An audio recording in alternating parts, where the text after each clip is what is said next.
नमस्कार भक्तजनों, जय श्री विष्णु। हर युग में अधर्म के नाश और धर्म की रक्षा के लिए प्रभु ने लिया है नया रूप। हर एक अवतार में छुपा है एक गहरा रहस्य। आइए जानते हैं कौन सा अवतार क्यों हुआ प्रकट और उनकी ये अद्भुत कथाएं। नमस्कार, मैं प्रथमेश और स्वागत है आपका दशावतार की कहानी यूट्यूब चैनल पे। प्रहलाद की अटूट भक्ति, हिरण्यकश्यप का अहंकार और भगवान नरसिंह का प्रकट होना, इन सब की गाथा आप सुन चुके हैं।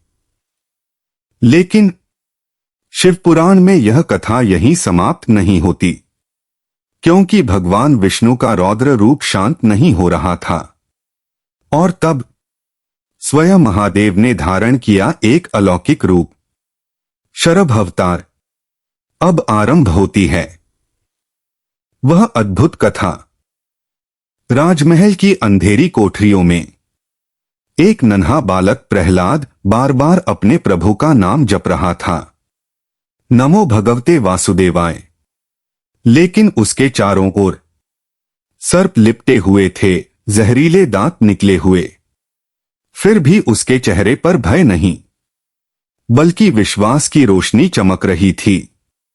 हिरण्यकश्यप ने दहाड़ लगाई, देखो, यह बालक अब भी विष्णु का नाम जपता है। इसे विष दो, इसे पर्वत से गिराओ, इसे तलवार से काट डालो। लेकिन हर यातना व्यर्थ गई। जहां विष पड़ा वहां अमृत बन गया, जहां सर्प डसे वहां वे शांत हो गए, जहां प्रहलाद गिरा वहां धरती ने उसे गोद में थाम लिया। प्रहलाद ने हाथ जोड़कर कहा, पिताश्री, प्रभु हर जगह हैं, वे मेरे रक्षक हैं। हिरण्यकश्यप क्रोध से कांप उठा। वह प्रज्वलित होकर चिल्लाया, अगर तेरा विष्णु सचमुच हर जगह है तो क्या इस स्तंभ में भी है? उसने अपनी गदा उठाई और महल के स्तंभ पर प्रहार किया। धड़ाम, पूरा राजमहल कांप उठा और फिर स्तंभ फट गया। उस दरार से प्रकट हुआ एक अलौकिक अद्भुत रूप, न मानव न पशु, बल्कि दोनों का संगम। वह थे नृसिंह भगवान। उनकी आंखों से अग्नि बरस रही थी, श्वास से ज्वालाएं निकल रही थीं, केश ऐसे बिखरे जैसे अग्नि की लपटें, और उनके नख मानो बिजली की धार। पूरा महल उनके गर्जन से थर्रा उठा। देवताओं ने स्वर्ग से पुष्पवृष्टि शुरू कर दी। ऋषिमुनि हाथ जोड़कर प्रणाम करने लगे। हिरण्यकश्यप भय से कांपा, पर फिर भी बोला, ये क्या है?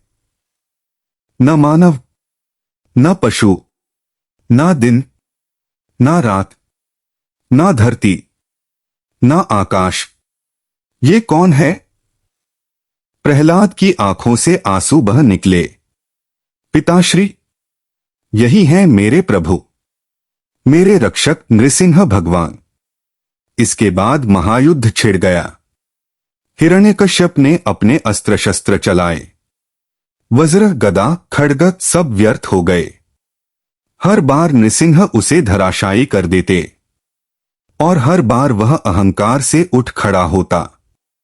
आखिरकार संध्याकाल था, न दिन न रात। नृसिंह ने महल के द्वार की सीढ़ियों पर हिरण्यकश्यप को अपनी गोद में उठाया और अपने नखों से उसका वध कर दिया। पूरा ब्रह्मांड गूंज उठा। अधर्म का अंत। प्रहलाद की आंखों से अश्रुधारा बह निकली। उसने प्रभु के चरण पकड़ लिए।